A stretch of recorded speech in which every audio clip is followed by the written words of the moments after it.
E aí galerinha, beleza? Bom, estamos aqui com mais um daqueles vídeos clássicos, né, de explicações. Então esse agora vai ser bem polêmico. Eu comecei a fazer antes de sair The Ultimate R9, né, que é a 290X. Comecei a fazer, mas não consegui terminar. Fiquei sem material para poder fazer as cartolinas. Eu queria fazer um trabalho bonitinho, acabei me lascando 3 vezes mais. Mas enfim, vamos lá continuar.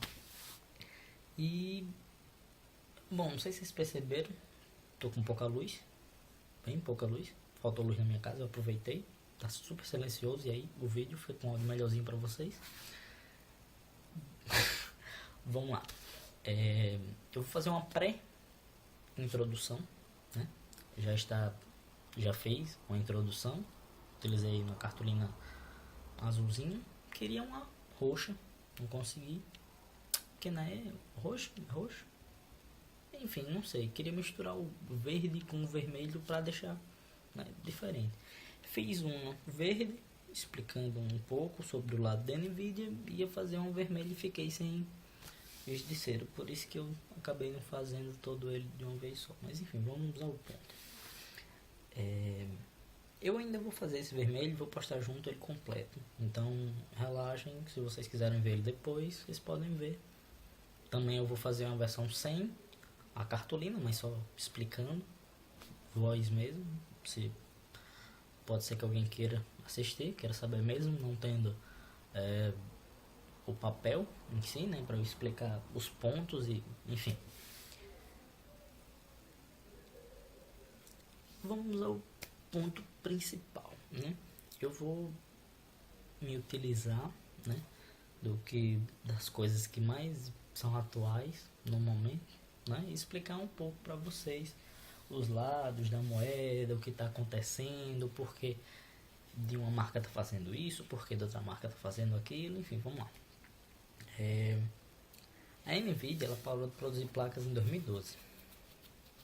2012 foi o último ano onde ela criou uma placa, que foi a GK110.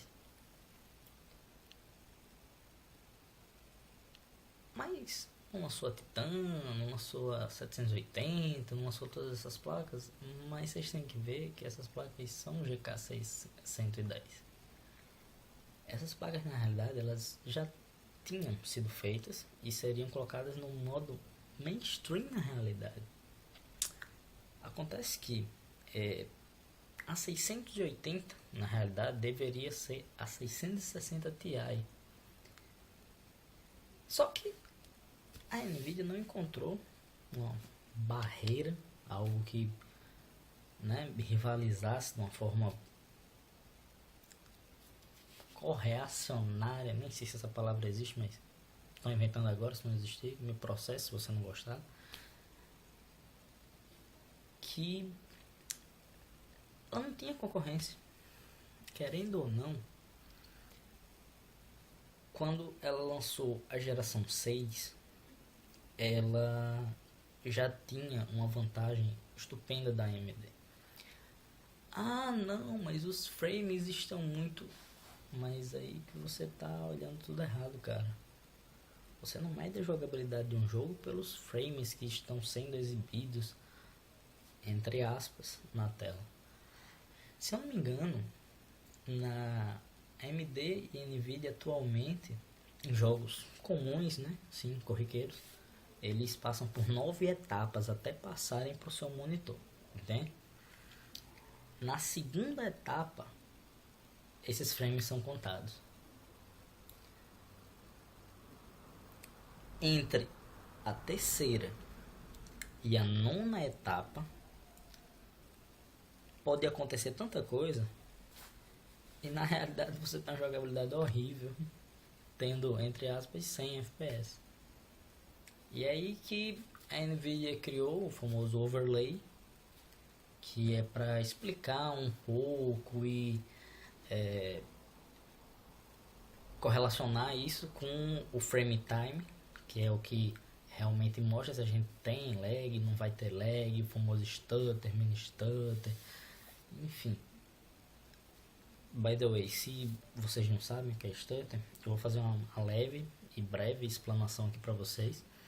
Stutter, ele é um pico, né, ou positivo ou negativo, claro, de performance. Ele aumenta ou diminui o seu frame time, né? Em teoria, seus FPS podem ficar iguais, mas o que vai sair na sua tela vai ser totalmente diferente do que está sendo realmente renderizado pela sua GPU, por ter esses vários processos.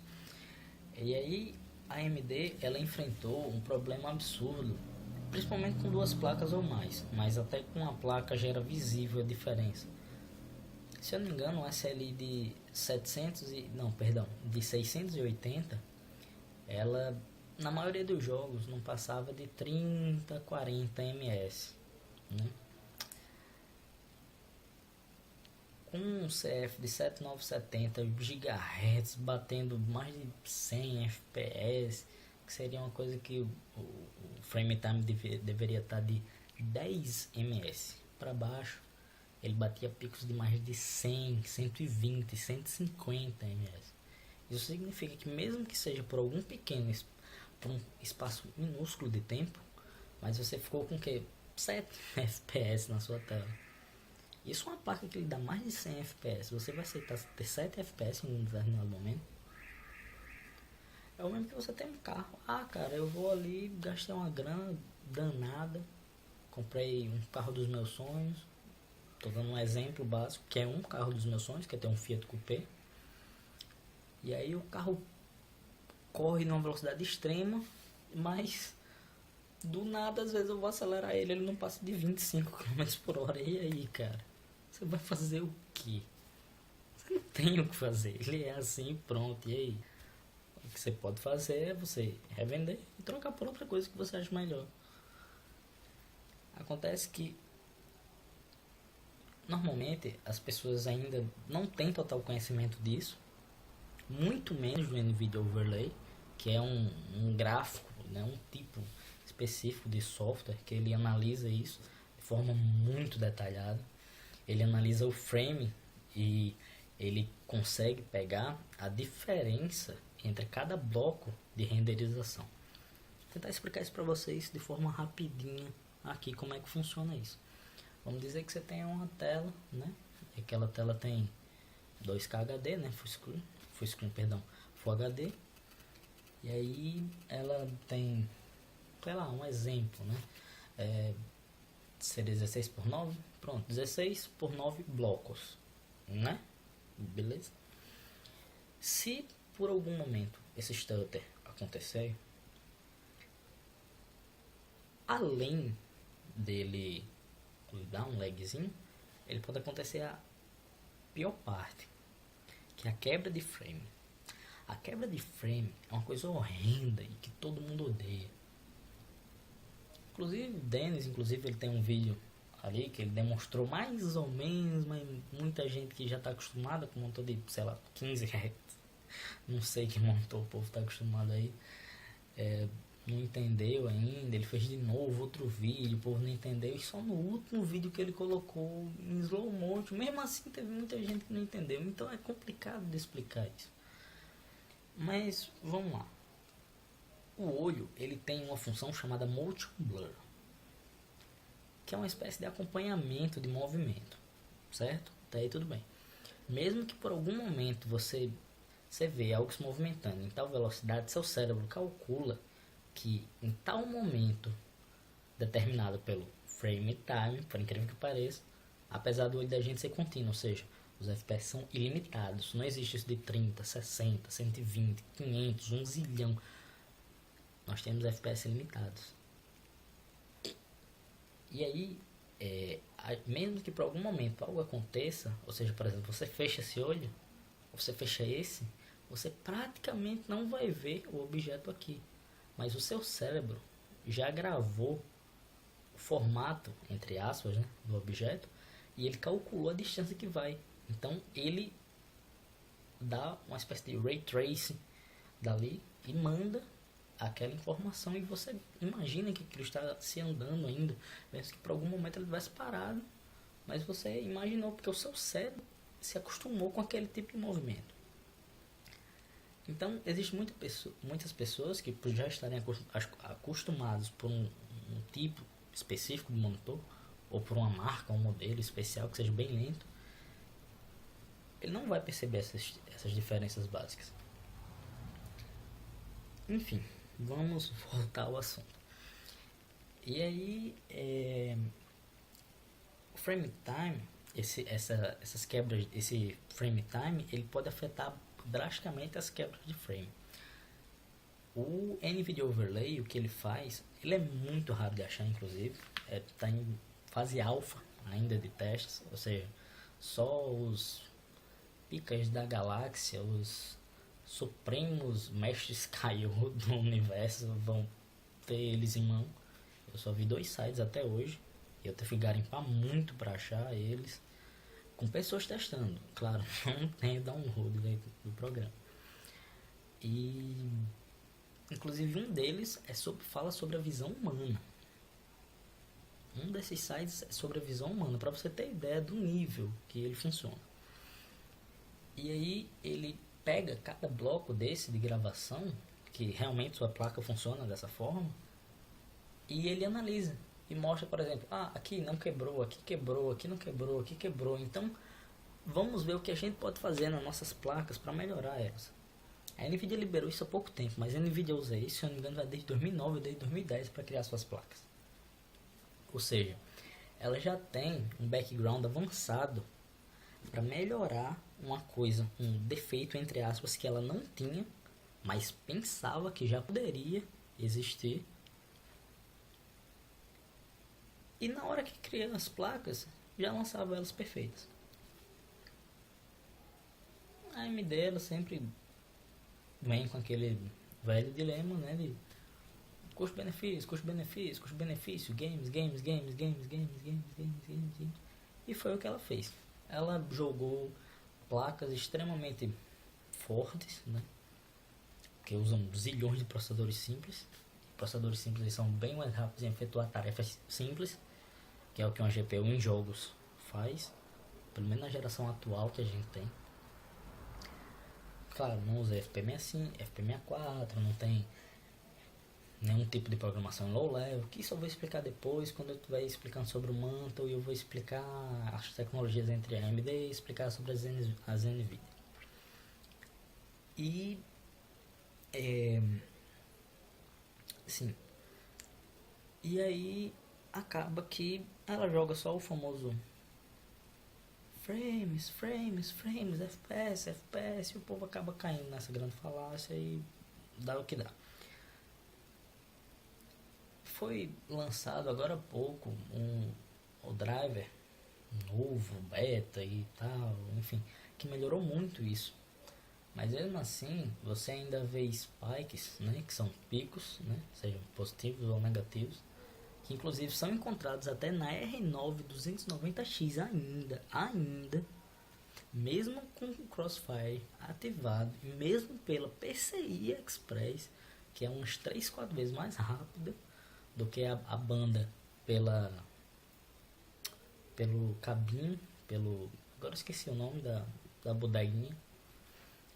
E mesmo assim ainda tem uns picos de mais de 3 vezes o valor indicado, enquanto as 780, por exemplo, mesmo que estejam com frame time mais alto, as AMD, se não me engano, estão em 10 ou são 15 milissegundos e pulam para perto de 40, 30,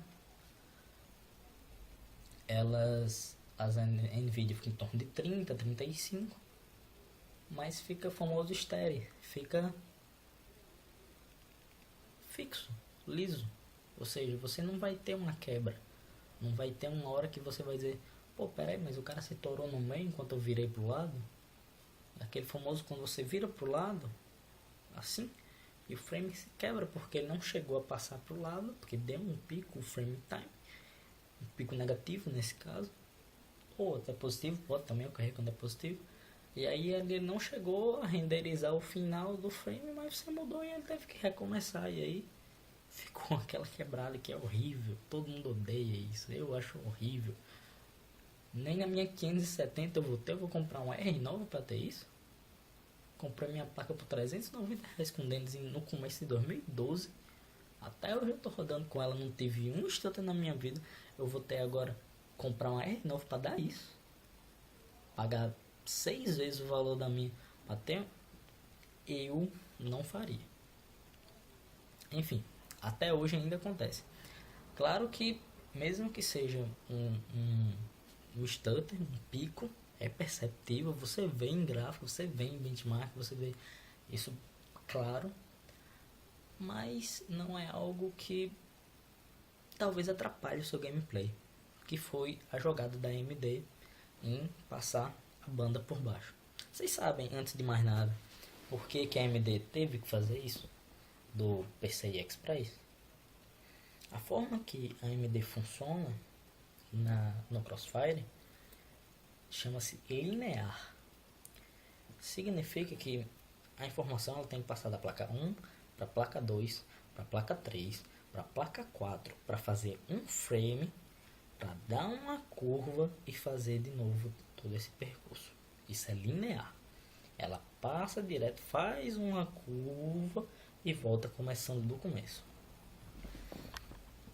Vocês provavelmente já viram como que é uma configuração em SLI, né? Acima de 3 placas, com 4 placas. Né? Vocês sabem como funciona. Toda aquela forma estranha de colocar os cabos, ele é feito porque ela se movimenta de forma circular. Principalmente a memória, né?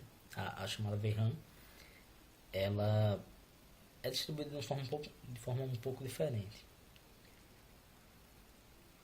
Ela passa, é chamada de forma circular. Vai ser um pouco complexo de eu explicar aqui para vocês e talvez eu não consiga explicar perfeitamente correto, mas vamos tentar. Resumindo ao extremo, significa que a informação do frame não precisa voltar para a mesma placa 1 da onde ela saiu o primeiro frame para fazer o segundo frame, porque é circular. Tudo está funcionando com o mesmo arquivo de memória, tudo está funcionando com a mesma textura, e aí vai acontecer que tudo tem que estar em perfeita sintonia. Então, quando ele passar para a primeira, passar para a segunda, passar, isso, claro, não funciona dessa forma, mas ele passar para a terceira, e na terceira ele já tiver acabado esse frame, ele vai começar o segundo frame na quarta. E aí passa mais 30% para a segunda, mais 30% da terceira e começa o terceiro frame na terceira. E aí vai se repetindo isso. Por isso que desde o começo a Nvidia ela já conseguia ter uma qualidade bem melhor no SLI, mesmo quando lançou logo o SLI, do que no Crossfire. Simplesmente pela qualidade de banda, que era mais otimizada, né, nas Nvidia. Mas enfim, não é o ponto. E isso já foi uma coisa que melhorou muito no frame time. O Mantle eu não vou explicar para vocês totalmente agora, mas eu vou deixar aquela leve explanação para vocês, que é a seguinte. A AMD já tem essa tecnologia desde meados de 2004, se eu não me engano. Por que ela não usou até hoje? A Nvidia, desde, eu acho que é 2005, que ela entrou com o CUDA LL, né, que é o CUDA de low level, com o Physics Hardware e o Flex. O Flex, diferente de todas essas, é super atual e é uma total afronta à AMD, porque a AMD criou o 3FX, que é de sólidos. A Nvidia tinha o Physics, que só funciona nativamente com líquidos, com fluidos, apesar de terem sólidos modulados, que na realidade funcionam como líquidos, tanto quanto eles batem, eles voltam em forma de bolinhas, enfim. Ela funciona todo de forma líquida, o Physics. E aí ela, por isso que o Havok, inclusive, ele fez tanto sucesso quando ele foi lançado. O Havok ela é usado por muitas empresas, inclusive ó, a série toda da Warhammer, do Warhammer, que é uma saga de jogo que eu amo, eu adoro. Eu sou doido pra que lancem a porra do 6, eles não lançaram até hoje. Eles usam toda com Havok, não usam Physics. E realmente fica muito mais bonito num jogo com Havok, um jogo onde você bate nas coisas e quebra, fica um efeito mais, né, bonito. Apesar de, por não ter nenhuma otimização por hardware, fica extremamente pesado até. Por exemplo, uma 570 dessa rodando em 1700, 1024 por 768, ou seja, uma resolução que não é nem HD. Mas enfim, vamos continuar lá. E aí, ela fez esse flex que ele integra líquido e sólido. Ela meio que usou um pedaço da tecnologia que ela tinha do NVIDIA Maximus, que o NVIDIA Maximus ele é, sem tá querendo usar um trocadilho aqui, ele é o máximo que existe em cálculo de física no momento. Ele é uma coisa extremamente espetacular, que ele se usa num conjunto entre uma Tesla e uma Quadro. A Tesla ele fica como coprocessador, que na realidade é o processador, e a Quadro ela faz os cálculos gráficos. Eles transformam a informação que a Tesla cria, que a Tesla fornece e transforma em vídeo pela Quadro, a partir da Quadro. E tem uma performance, por exemplo, o NVIDIA Maximus, com o NVIDIA Maximus fica o que? Umas 5, 6 vezes mais rápido que sem o NVIDIA Maximus. Ou seja, e aí gente, beleza? Bom, caiu a câmera, uso um tripézinho de celular, a minha câmera enfim é um celular. E vamos continuar um pouco do vídeo onde a gente parou, que foi sobre o NVIDIA Maximus, onde a Tesla ela é usada como um coprocessador, na verdade ela é usada 100% como processador, ele que realiza todos os cálculos. Ele é, sei lá, 15 vezes mais potente que um 3960X, então não dá pra, não vale nem a pena querer usar o processador também na realização dos cálculos físicos. E enquanto a Quadro renderiza, pega essas informações que a Tesla passa e desenha para você na tela.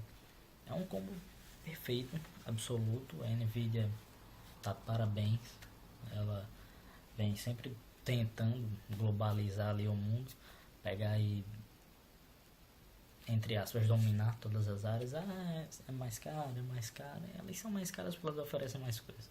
Querendo ou não, é o que acontece. Enfim, esse vídeo aqui eu tô fazendo para que vocês tenham algumas informações extras, né? Algumas informações de entrada, porque a gente vai estar falando de assuntos um pouco complexos, um pouco de nível um pouco mais avançado. Então talvez, se vocês sofreram algum problema, entender alguma coisa, por isso que eu estou explicando exatamente antes, né? Alguns detalhes, enfim. No meio do percurso, talvez eu use algum tipo de, não sei, abreviação. Se eu usar, logo no começo, a primeira vez que eu for usar, eu vou avisar o que é que ela significa, o que é que ela é, e depois a gente vai usando só a abreviação dela, porque é mais fácil. Eu não vou, por exemplo, eu vou explicar para vocês o que é API, que entre aspas, por exemplo, é o PerfKit da Nvidia, é o CUDA da Nvidia, o CUDA-LL da Nvidia, é o Mantle da AMD, o DirectX de ambas, o OpenGL, que é usado também tudo, mas principalmente no Linux, enfim. Também tem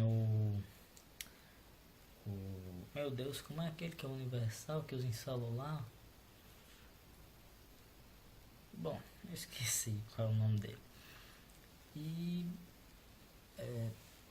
ela é web, inclusive. Mas enfim. É isso, gente. Eu espero que vocês gostem do vídeo. Vai ser um vídeo bem longo. Para quem não gosta, não está interessado, já imagina como vai ser, já viu muitos benchmarks, cara, não precisa assistir. Se puder, dá subscribe ali, se inscreve no canal, dá uns videozinhos ali extra, vez ou outra pra mim. Não é minha renda básica, eu não ganho nada do YouTube ainda, mas quem sabe um dia, né? Estamos tentando aí. É isso, galerinha. Até a segunda etapa do vídeo, que é a introdução de verdade, onde eu vou explicar algumas coisas um pouco mais complexas, onde eu vou falar sobre as siglas, as abreviações, enfim, vou explicar cada coisa dessas que eu falei, que é o CUDA, o que é o PerfKit, o que é o Physics, o que é o Flex, o que é o TransFX, o que é o Manta, o que é o OpenGL, são todas essas coisas estranhas aí que, enfim, podem acabar sendo de grande utilidade pra gente ou não. É isso, galera. Até mais. Um abraço e bom vídeo.